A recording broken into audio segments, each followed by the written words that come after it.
तो शुरू करते हैं बेटा। आज भी थोड़ा सा और न्यूमेरिकल प्रैक्टिस करेंगे, क्योंकि जितनी प्रैक्टिस करेंगे उतना ही हमारा सब्जेक्ट पर टॉपिक पर कमांड बनेगा। पहले कुछ एक दो क्वेश्चंस करते हैं, फिर आप लोगों के डाउट लेते हैं। ठीक है? Yes sir. कल ऑफ है, आपको बता ही दिया होगा बेटा सर ने। Yes sir. Yes sir. ठीक है, चलिए ओके। Mute all. यस। तो कल हमने कुछ इलेक्ट्रोकेमिस्ट्री से क्वेश्चन डिस्कस कर लिए थे बेटा। अब आगे हम एक दो क्वेश्चन और डिस्कस करते हैं। चलिए, ये पुराना जेई का क्वेश्चन है, एडवांस का, इसी को डिस्कस करते हैं अब हम।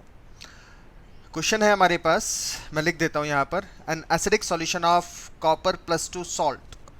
तो हमारे पास एक copper plus two salt acidic solution है हमारे पास, right, which contain 0.4 gram of cupric ion, और इस क्यूप्रिक आयन को इलेक्ट्रोलाइज्ड करते हैं, is electrolysed.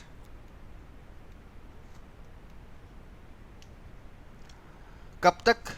until all the copper is deposited, until all the copper is deposited। ठीक है? लेकिन उसके बाद भी इलेक्ट्रिसिटी या इलेक्ट्रोलिसिस प्रोसेस 7 मोर मिनट के लिए कंटिन्यू की। The electrolysis is continued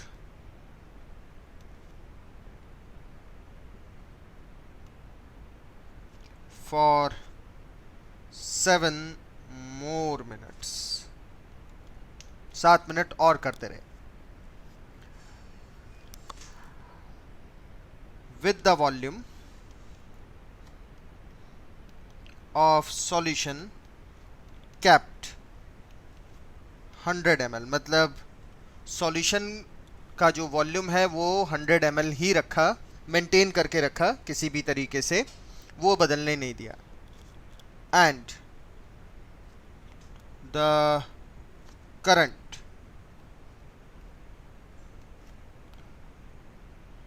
of 0.965 ampere is supplied. तो फाइंड करना है आपको, कैलकुलेट करना है the volume total of gases at STP during electrolysis. जितना भी इलेक्ट्रोलिसिस हम कंटिन्यू करते रहे लास्ट तक, तो आपको वॉल्यूम ऑफ गैसेस बताना है एट एसटीपी पर। क्वेश्चन पढ़ लीजिए एक बार ध्यान से, फिर हम इसको सॉल्व भी करते हैं। देखिए क्या है क्वेश्चन में। एसिडिक सॉल्यूशन है कॉपर सल्फेट सॉल्ट का, जिसमें 0.4 ग्राम क्यूप्रिक आयन है। इलेक्ट्रोलाइज करते रहे तब तक जब तक कि सारा कॉपर डिपॉजिट नहीं हो गया। तो पहला पॉइंट तो ये होगा कि cupric plus 2 ion 2 electrons gain करके कॉपर मेटल में कन्वर्ट होते रहे, डिपॉजिट होते रहे। कितना वेट हमने डिपॉजिट कर डाला? इसका वेट हमने डिपॉजिट कर डाला 0.4 ग्राम का, और नेचुरली ये रिएक्शन परफॉर्म हो रही होगी कैथोड पर।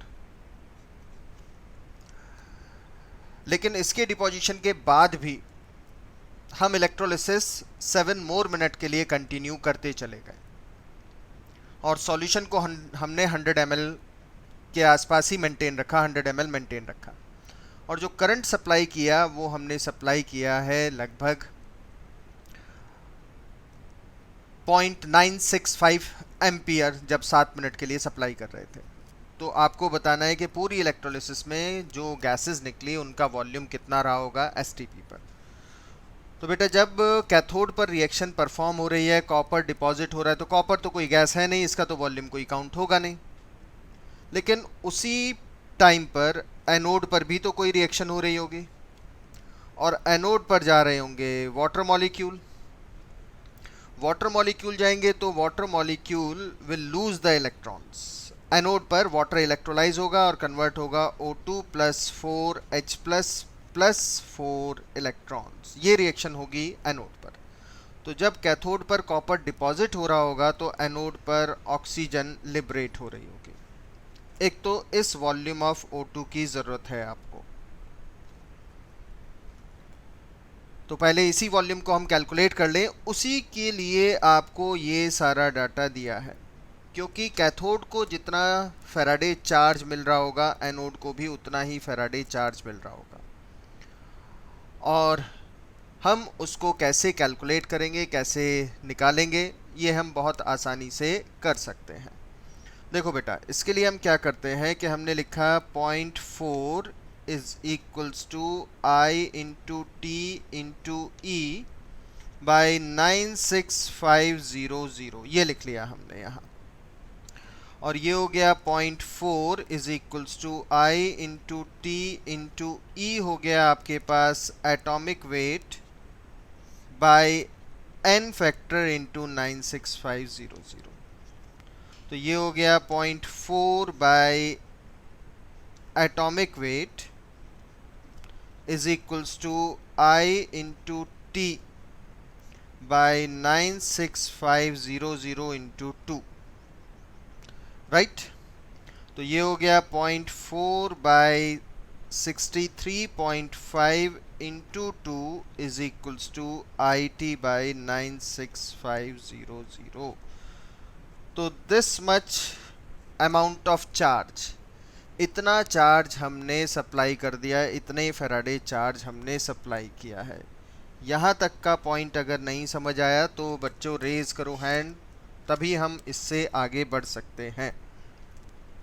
And this answer comes out to be 0.0125 faraday. हमने चार्ज निकाल लिया। अब जितना चार्ज कैथोड पर गया उतना ही चार्ज एनोड को भी जाएगा। ये रहा एनोड को। और यहाँ से हम मोल्स निकाल सकते हैं ऑक्सीजन के, कितने मोल्स मिलेंगे। तो हम यहाँ लिख सकते हैं weight in gram is equals to IT by 96500 into E. Oxygen का इक्विवेलेंट वेट कितना होता है बेटा? अनम्यूट किया आपको। 8। कितना? 8 सर। 8, very good. तो अब आपको यहाँ पर तो weight in gram is equals to IT by 96500 की वैल्यू कितनी है? 0.0125। इक्विवेलेंट वेट को हम 32/4 लिख दे बेटा। वैसे 32 लिखने की भी जरूरत नहीं, क्योंकि हमें तो मोल्स निकालने थे। तो weight in gram by 32 is equal to 0.0125/4 is equals to moles of O2। M of O2 ना लिखकर हम पूरा लिख देते हैं moles of O2, moles of O2। देखो जरा यहाँ तक क्लियर है या नहीं?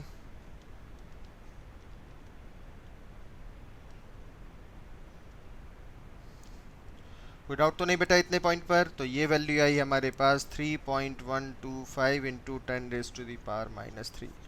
अब एक बार आपने मोल्स निकाल ही लिए तो क्या वॉल्यूम कैलकुलेट नहीं होगा? Volume of oxygen is 22.4 into 3.125 into 10⁻³ litre.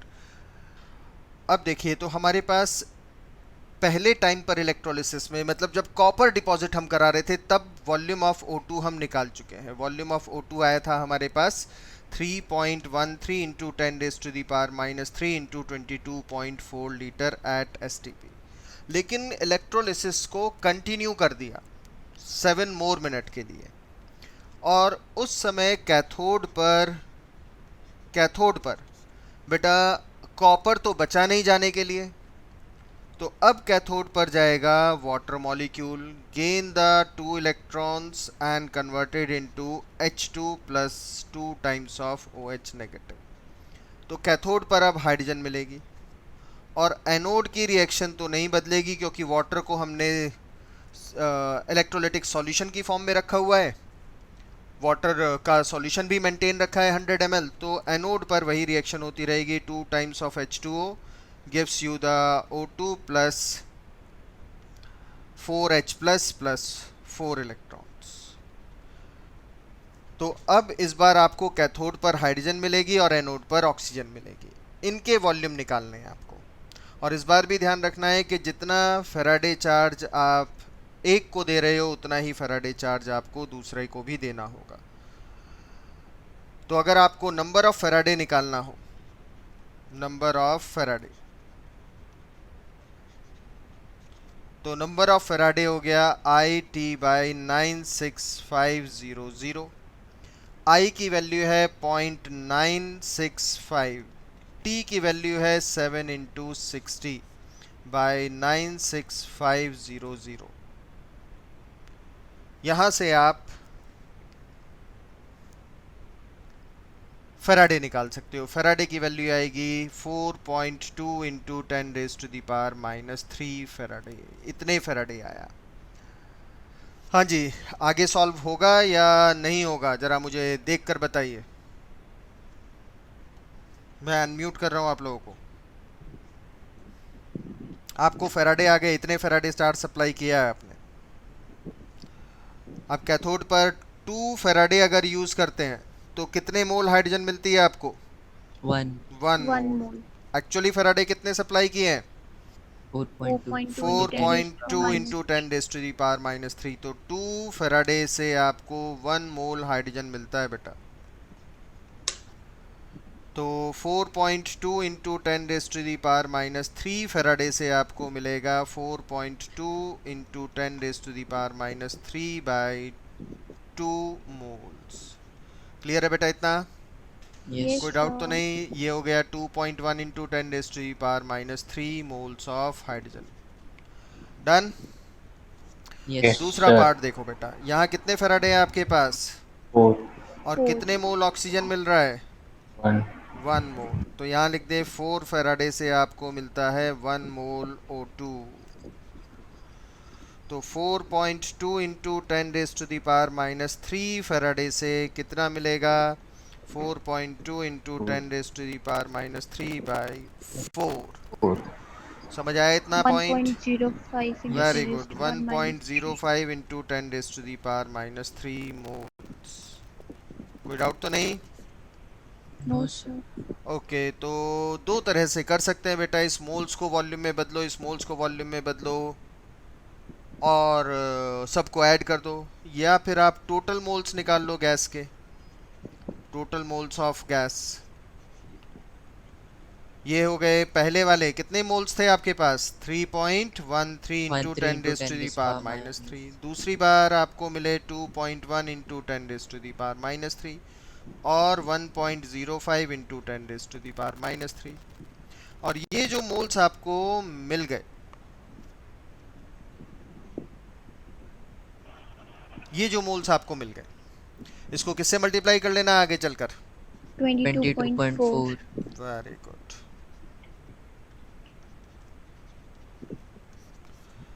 हाँ जी, कुछ दिमाग में गया बेटा? Yes sir Yes, sir. कोई डाउट तो नहीं किसी को? देख लीजिए No, sir. किसी पॉइंट पर, किसी बात पर।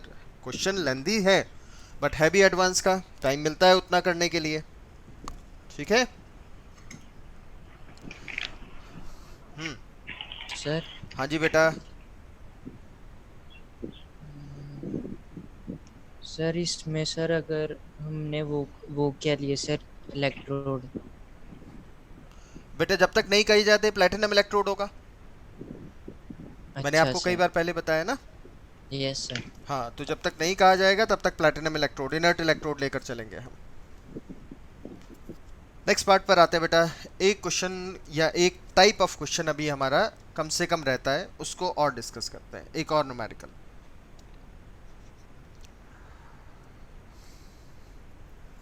चलिए आप लिखिए अ करंट ऑफ, ये छोटा क्वेश्चन है लेकिन इस टाइप का क्वेश्चन हमने डिस्कस नहीं किया है इसलिए डिस्कस करना जरूरी है। Current of 1 ampere is passed for 96.5 seconds. Data कुछ जानबूझकर ऐसा लेते हैं कि जिससे कि थोड़ा वो कैंसिल हो सके 96500 से, तो थोड़ा कैलकुलेशन आसान हो जाए. Through a 200 ml solution of 0.05 molar lithium chloride, find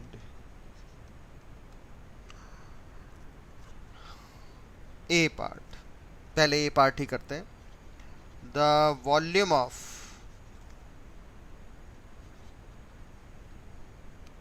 gases at STP. I'm giving you 1 minute. देखिए क्या करते हैं आप लोग, क्या रिएक्शन होगी, क्या प्रोसेस होगा.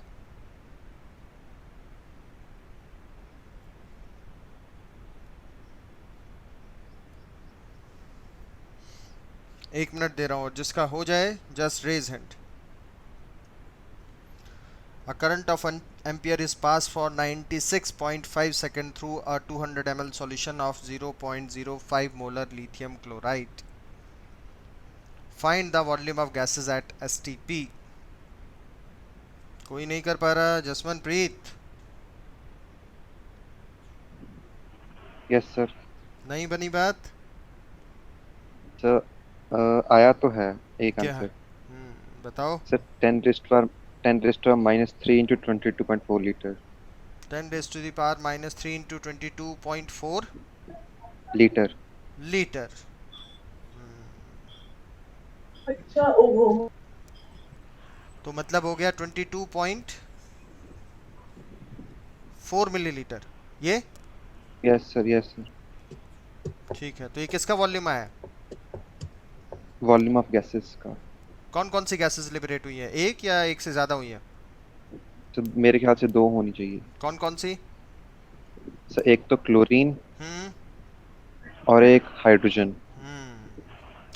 ठीक ही लग रहा है आंसर तो बेटा. चलो अब हम डिस्कस करते हैं बेटा. बाकी आप लोग भी देखिए, और कोई डाउट हो तो पूछते रहिए, और थोड़ा सा एफर्ट तो डालना ही पड़ेगा बेटा आप लोगों को. देखिए, ऑल्दो ये हमने 2-2.5 दिन लगाकर आपसे डिस्कस किया था कि क्या एनोड पर मिलेगा, क्या कैथोड पर मिलेगा. लिथियम क्लोराइड है हमारे पास, और लिथियम तो भाई इलेक्ट्रोकेमिकल सीरीज में रिडक्शन पोटेंशियल की मिनिमम वैल्यू के साथ सबसे ऊपर है, या कहें मैक्सिमम नेगेटिव के साथ सबसे ऊपर पड़ा हुआ है. तो जब हमारे पास लिथियम क्लोराइड है तो we have the lithium ion, we have the chloride ion as well as the water molecule.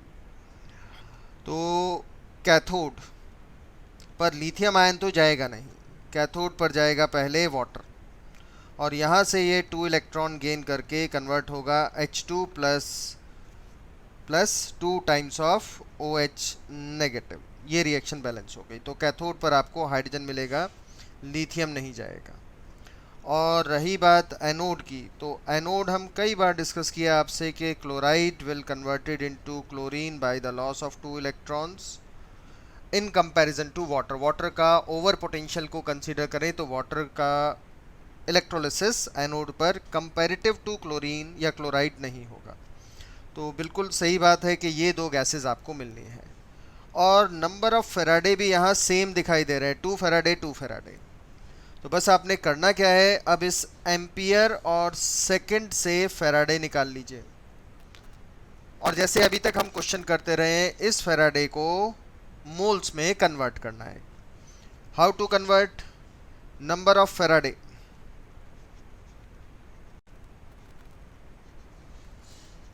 वो हो गया फिर से IT/96500. I की वैल्यू है 1, T की वैल्यू है 96.5, एक एम्पियर में 1 सेकंड में, डिवाइड बाय 96500. ये बने 10⁻³ तो यहाँ देखो बेटा, 2 फेराडे से आपको मिल रहा है 1 मोल, 2 फेराडे से, और यहाँ भी 2 फेराडे से आपको मिल रहा है 1 मोल.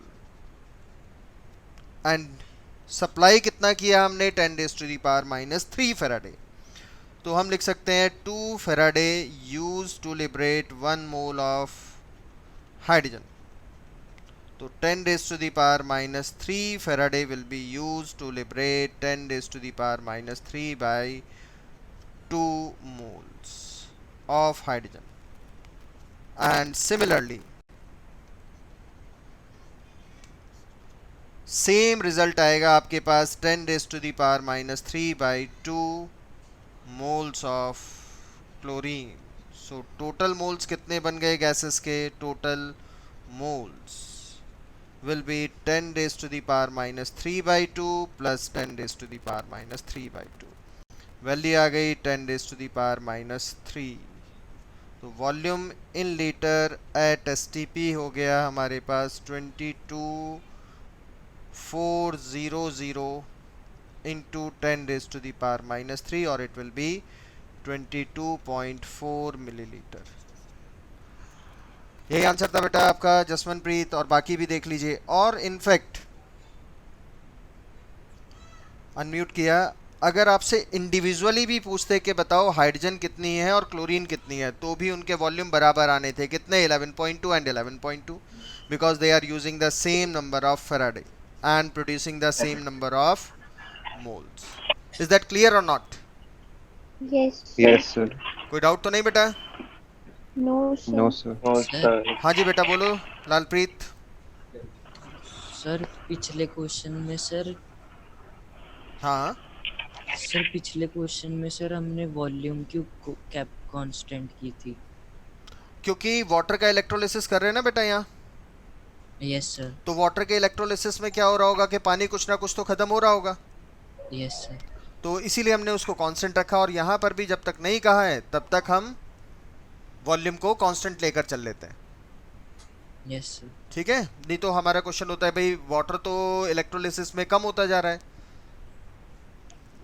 यस वाटर कम होता जाएगा तो कंसंट्रेशन पर फर्क पड़ेगा ना, यस सर। इसीलिए।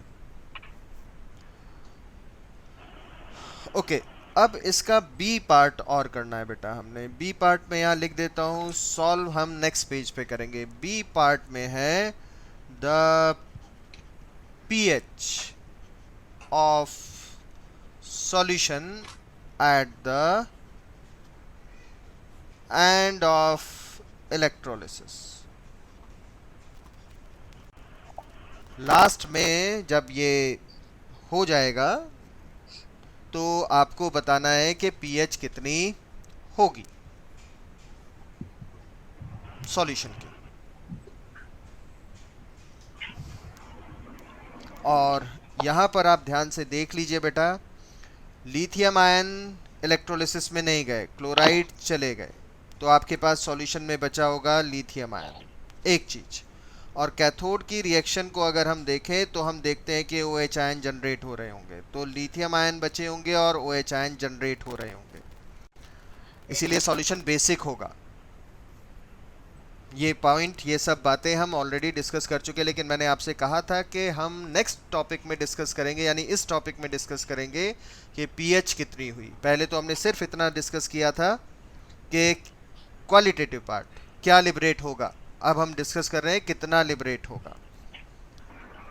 What should be the pH of solution at the end of electrolysis? Who is going to give me the answer?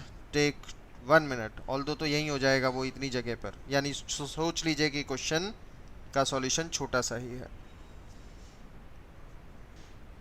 हाँ जी बेटा, अनम्यूटेड।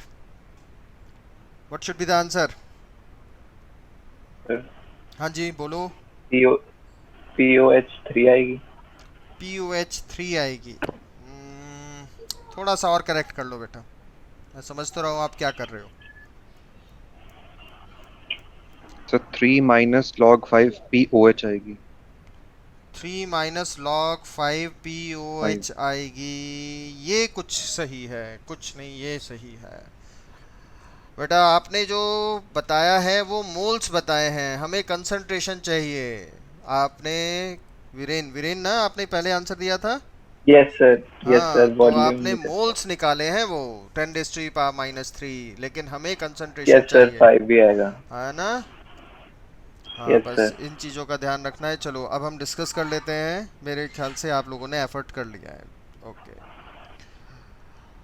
राइट बेटा, the pH of solution at the end of electrolysis. तो actual तो हमें OH ion concentration पता चलेगी बेटा। OH आयन कंसंट्रेशन से हम POH निकालेंगे, 14 में से POH माइनस करेंगे, pH आ जाएगी। तो हमें चाहिए OH आयन की कंसंट्रेशन। OH आयन कंसंट्रेशन, हमें जो OH आयन कंसंट्रेशन मिलेगी वो मिलेगी वाटर के इलेक्ट्रोलिसिस से, that is 2H2O gives you the H2 plus 2 times of OH negative plus 2 electrons। ये हमने प्रीवियस फर्स्ट इक्वेशन उठा ली है कैथोड की, यहीं से आपको OH आयन आ रहे थे सॉल्यूशन में। नाउ देखो बेटा, यहाँ आपके पास 2 फैराडे चार्ज से 2 मोल्स मिल रहे हैं। कोई डाउट हो तो बिल्कुल पूछिएगा, एकदम रेज हैंड करिए। 2 फैराडे चार्ज से 2 मोल्स मिल रहे हैं, बट एक्चुअली हमने 10⁻³ फैराडे सप्लाई किए हैं, तो आपको 10⁻³ मोल्स ऑफ OH मिलेंगे। बस इसी OH को के मोल्स को कंसंट्रेशन में बदलना है। तो मोलैरिटी या कंसंट्रेशन हो गई हमारे पास 10⁻³ मोल्स पर लीटर। वॉल्यूम कितना दिया था? 200 ml, और हमें तो पर लीटर में चाहिए, तो डिवाइड बाई 1000। अब ये आ गए आपके पास टोटल 5 × 10⁻³ मोलर। ये कंसंट्रेशन आ गई आपके पास OH आयन की। Now the things becomes easy. POH is equals to negative log of OH ion concentration, that will become out 3 - log 5। दोनों वैल्यूज जानते हो आप, वैल्यू हो गई 2.3। तो pH हो गया आपके पास 14 - 2.3, it should be 11.7 answer. Is that clear to all of you बेटा? तो now we are going to discuss the question. Question है 4 moles of electron were transferred from anode to cathode in an experiment। तो 4 moles of electrons are transferred। ठीक है जी। for the electrolysis of water, find करना है आपने volume total eight STP कितना मिलेगा। तो देखो बेटा, इसमें वाटर के अलावा तो कुछ कहा नहीं है, तो हम वाटर का इलेक्ट्रोलिसिस ही कंसीडर करेंगे। और कैथोड की रिएक्शन को अगर हम देखें, ऑल्दो हम बार बार लिख रहे हैं जिससे कि हमारे दिमाग में छप जाए रिएक्शन, आप जब ठीक से इन क्वेश्चंस को प्रैक्टिस कर ले तो आपको पता रहे कि कैथोड पर एक्चुअली हो क्या रहा है, होना क्या चाहिए। तो कैथोड पर हाइड्रोजन गैस मिलेगी, 2 टाइम्स ऑफ हाइड्रोक्साइड आयन होंगे प्लस 2 इलेक्ट्रॉन्स, और एनोड पर 2H2O gives you the O2 plus 4 times of H plus 4 electrons. Right बेटा? अब इतना समझ लीजिए कि आपको जितने मोल्स या जितने फैराडे चार्ज कैथोड को जाएगा उतना ही एनोड को जाएगा। कई बार हम बोल चुके हैं। यहाँ देखो कितने मोल्स इलेक्ट्रॉन है, 4 मोल्स इलेक्ट्रॉन है। कितने मोल ऑक्सीजन मिल रहा है? 1 मोल। तो यहाँ कैथोड पर भी 4 मोल्स ऑफ इलेक्ट्रॉन ही जाएंगे। अगर 4 मोल्स इलेक्ट्रॉन जाएंगे तो आपको 2 मोल ऑफ हाइड्रोजन मिलेगा। वीरेन, इज दैट क्लियर और not? Clear to all of you? Yes sir. तो n टोटल हो गया आपके पास 2 + 1, that comes out to be 3। 2 moles hydrogen के और 1 मोल ऑक्सीजन का। लालप्रीत, समझ आ रहा है बेटा? Yes sir. तो volume in litre at STP, what should be the value? 20। 22.4 into 3 3. मिल गया answer Yes, sir. 67.2 litre. Done. Yes, sir. Yes sir. Right बेटा. अब इसमें हम एक और अल्टरनेट यूज करते हैं. ज़रूरत हो तो यूज करिए, आपको थोड़ा प्रोसेस छोटा करना है तो यूज करिए. जैसे हमारा एक पार्ट था जिसमें हमने डिस्कस किया था that weight in gram is equals to I into T into E by 96500. Weight in gram is equals to I into T into m naught by n factor into 96500, and given weight in gram by m naught, which comes out to be the moles, is equals to IT by 96500 into n factor. और इस moles को हम 22.4 litre से multiply करके volume at STP निकाल सकते थे. यही कर रहा है बेटा, हमने कई क्वेश्चन कर लिए. कोई डाउट तो नहीं इतने पार्ट पर? Yes sir. हम No, sir. अपने No, इस sir. क्वेश्चन को थोड़ा मॉडिफाई कर सकते हैं. जैसे हमारे पास O2 नेगेटिव है, इससे बनता है O2.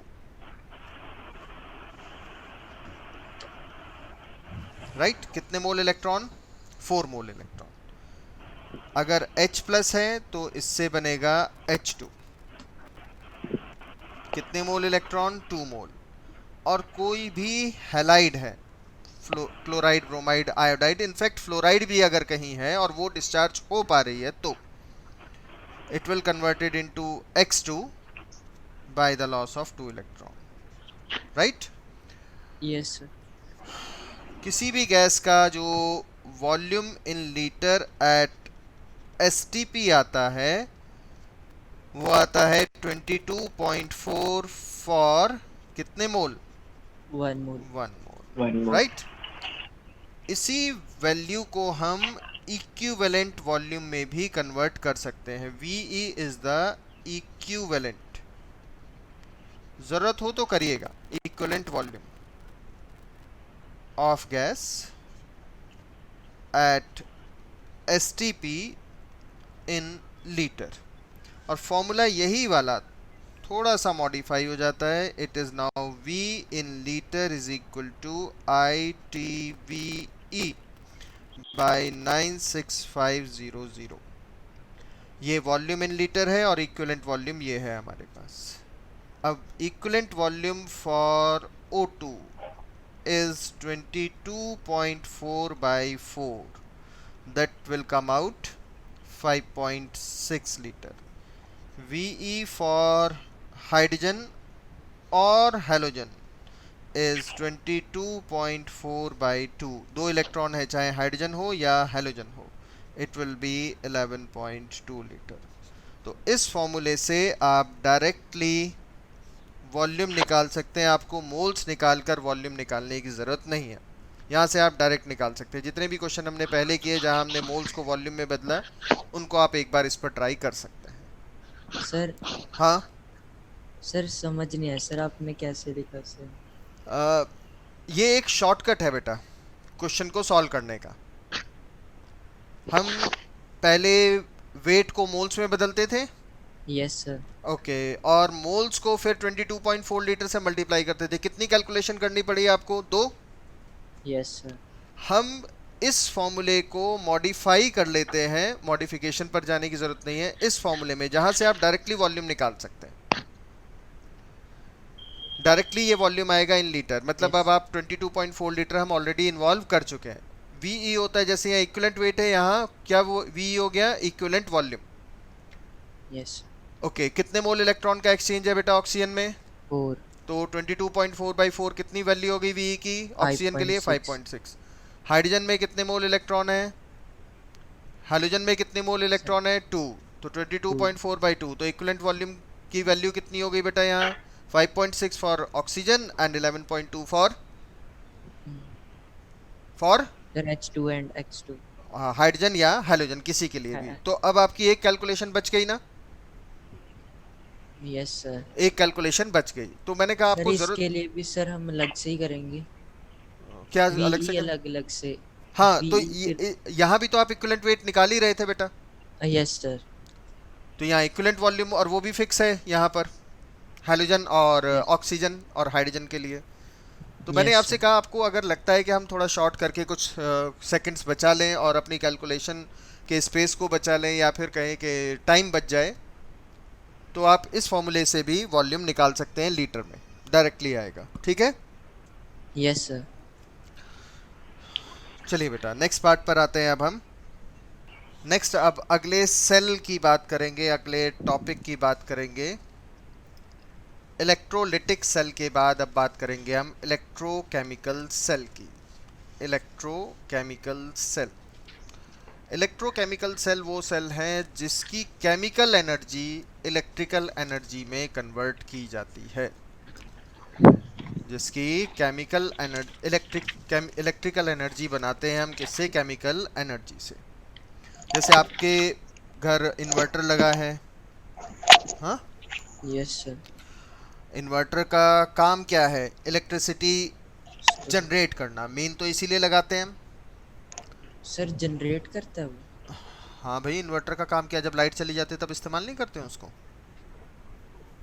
सर मुझे लगता था कि ये स्टोर करके रखता है। इलेक्ट्रिसिटी स्टोर होती है? हाँ, पता नहीं सर। अच्छा, स्टोर पता नहीं सर। अच्छा चलो खैर कोई बात नहीं, हम कैपेसिटर नहीं पढ़ रहे, उसमें थोड़ी बहुत स्टोर की जा सकती है, अदरवाइज नहीं कर सकते हम। ठीक है, कोई बात नहीं। ओके, तो अब हम बात करेंगे नेक्स्ट टॉपिक की। नेक्स्ट टॉपिक इज द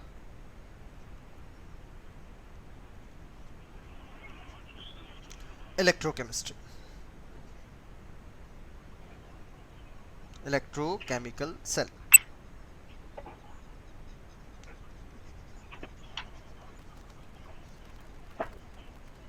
इससे पहले हमने पढ़ा था इलेक्ट्रोलिटिक सेल। तो इलेक्ट्रोकेमिकल सेल वो सेल है जो केमिकल एनर्जी को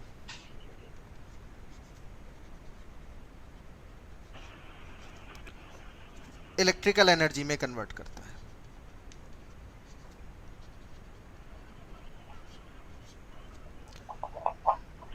तो इसके लिए सबसे पहले एक जो बेसिक कंसेप्ट को ध्यान में रखा वो क्या था कि एक हमने कंटेनर लिया और इस कंटेनर के अंदर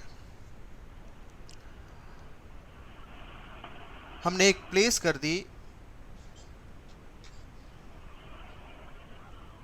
जिंक की रॉड, यहां हमने एक जिंक रॉड डाल दिया, ये हमारे पास जिंक की रॉड। एंड दिस सॉल्यूशन, एक सॉल्यूशन इसके अंदर भर दिया हमने, and this is of copper sulphate solution, CuSO4 का सॉल्यूशन है। तो कुछ देर के बाद हम क्या देखते हैं कि ये जो जिंक की रॉड है ये डिके होने लगती है, खत्म होने लगती है यहाँ से, जो कांटेक्ट है कॉपर सल्फेट में। और अगर हम थर्मामीटर लगाएं या इस कंटेनर की वॉल को टच करें तो देखते हैं कि ये रिएक्शन एक एक्सोथर्मिक रिएक्शन है।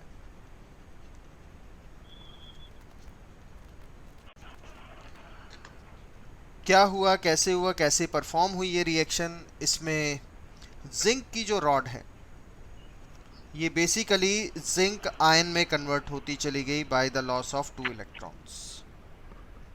2 इलेक्ट्रॉन्स का लॉस होता चला गया, और इसका जो E0 OP था वो लगभग आया हमारे पास 0.76 वोल्ट, इतना है।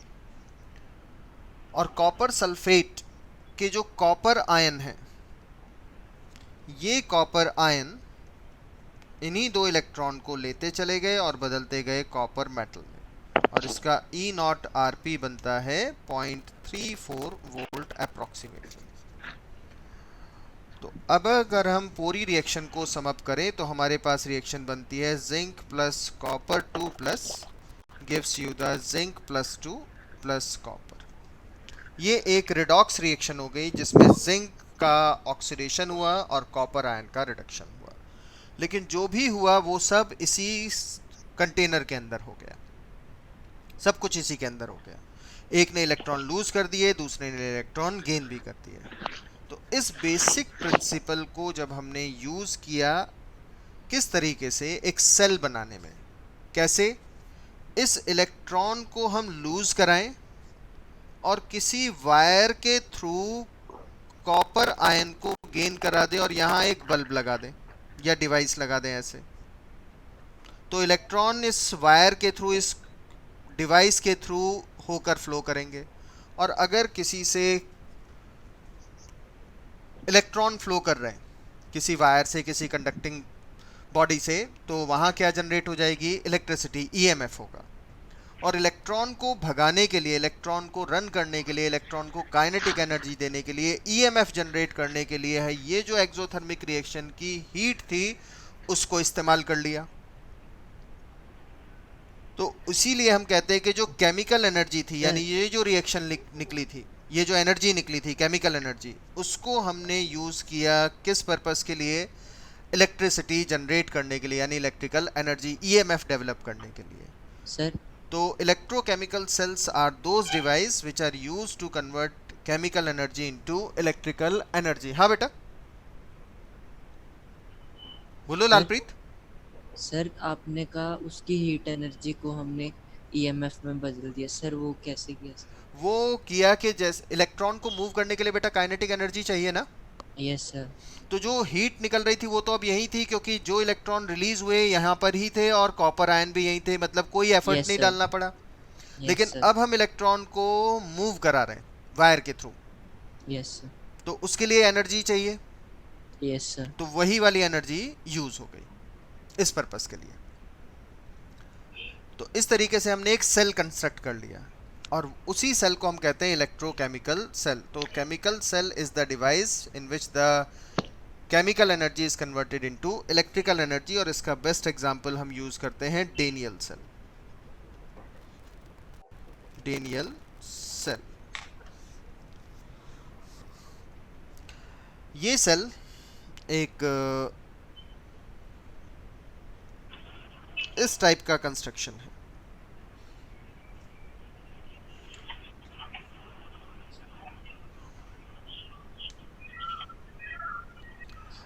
इसमें एक तरफ हम यूज कर लेते हैं जिंक की प्लेट को और दूसरी तरफ हम यूज करते हैं यहाँ कॉपर की प्लेट को। And these two cells, half cells rather, are connected by the salt bridge. थोड़ा बहुत याद आया कुछ? Yes, sir. Yes, sir. Okay. And now it is externally connected to the ammeter. ammeter से यहाँ हमने इसको कनेक्ट कर दिया। तो पहला जो हमारे पास सॉल्ट का सॉल्यूशन है ये वाला, ये है हमारे पास जिंक सल्फेट सॉल्यूशन और ये प्लेट है जिंक मेटल की। दूसरा जो सॉल्यूशन है ये सॉल्यूशन है हमारे पास कॉपर सल्फेट सॉल्यूशन और ये प्लेट है कॉपर की। और अभी हम इसकी कंसंट्रेशन 1 मोलर, इसकी कंसंट्रेशन भी 1 मोलर ले लेंगे। This device is the salt bridge. ये डिवाइस है सॉल्ट ब्रिज। अब इस बेसिक रिएक्शन को हम यहां पर यूज कर रहे हैं बेटा। अमीटर की जगह आप कोई डिवाइस लगा दीजिए, अमीटर की जगह आप कोई डिवाइस लगा दीजिए, बल्ब लगा दीजिए, मोटर लगा दीजिए, कुछ भी। तो बेसिकली जो पहला हाफ सेल है, जो लेफ्ट हैंड साइड वाला हाफ सेल है,